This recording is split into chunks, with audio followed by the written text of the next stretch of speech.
আপনাদের সবাইকে নতুন একটি ব্লগে স্বাগত জানাই। আজকে আবার চলে এলাম একদম অন্ধকার থাকতে ভোর ভোর, এখনও 5:30 মতো বাজে।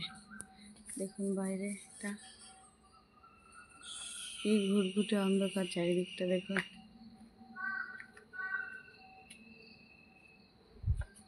এখন আমি উঠে পড়েছি।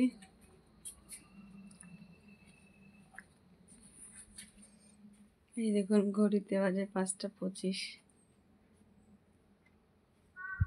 আর এই যে আমার ছেলে এই যে ঘুমোচ্ছে।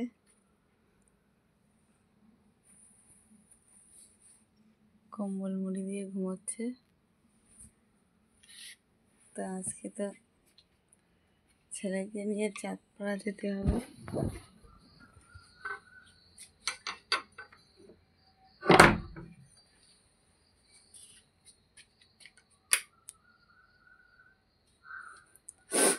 ছেলেকে নিয়ে চাঁদপাড়া যেতে হবে, সেই জন্য এই সকালে উঠে যা হোক কিছু রান্না বান্না করে না গেলে আবার আস্তে আস্তে তো 1টা বেজে যায়। আবার এসে রান্না, এই যে দেখুন রাত্রে চালটা ভিজিয়ে রেখেছি, আর রাত্রে লাল শাকটা ধুয়ে রেখেছিলাম। ছেলের জন্য একটা ডিম সেদ্ধ দেবো, আলু সেদ্ধ দেবো, আর ভাবছি যে না, এটা মুগ ডাল,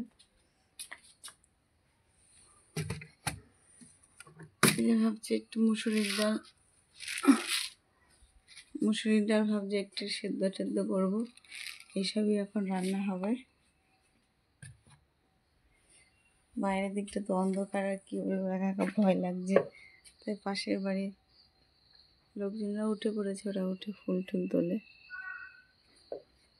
এখন যথারীতি রান্নাবান্না চাপিয়ে দিই, নইলে আবার তো দেরি হয়ে যাবে। তো দেখা হবে আপনাদের সাথে আবার একটু পরে। তো বন্ধুরা, এই যে রান্নাবান্না সেরে আবার তো চলে এসেছি। রান্না তো অনেকক্ষণ আগেই হয়ে গেছে। এখন এই যে বাজে 7:35, 36, 37।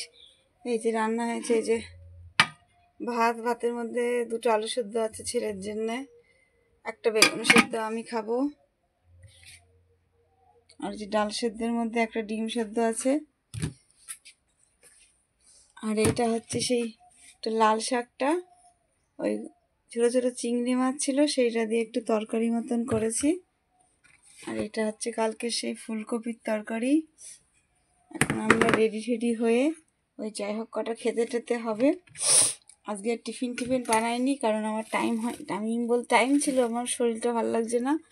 আর এই যে কটা পানি ফল নিয়ে যাব টিফিন পরে বেরিয়ে, কারণ একটু এটা এখানে লাগিয়ে দেব। এখানে আসো, এখানে আসো, আসো একটু বন্ধুরা, হাই।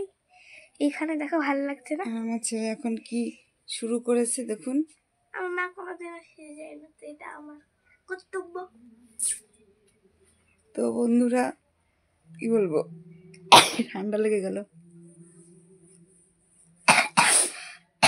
আপনাদের যদি ভিডিওটা ভালো লাগে প্লিজ লাইক করবেন, কমেন্ট করবেন, শেয়ার করে দেবেন, আর আমাদের পাশে থাকবেন, আমার ছেলেটার পাশে থাকবেন। দেখা হবে নেক্সট ব্লগে।